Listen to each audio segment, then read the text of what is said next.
माझे शक्ती परशुराम गायकवाड, इयत्ता 10वी, स्वराज्य रक्षक छत्रपती संभाजी महाराज विद्यालय पिंपरी 6 येथून मी पायथागोरसचा प्रमेय सिद्ध केला आहे.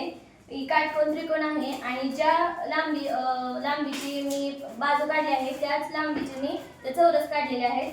आणि आता ह्या दोन चौरसामध्ये जेवढे धान्य बसते ह्या दोन्ही चौरसामध्ये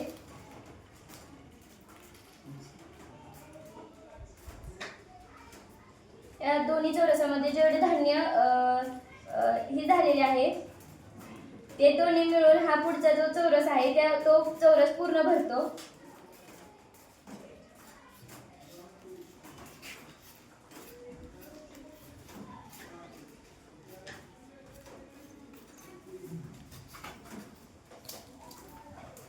तर याच्यावरून हे सिद्ध होतं की ह्या दोन्ही चौरसांचे क्षेत्रफळ हे पुढच्या चौरसाच्या क्षेत्रफळा एवढे येते. म्हणजेच पायथागोरसच्या थेरमनुसार AB चा वर्ग बरोबर BC चा वर्ग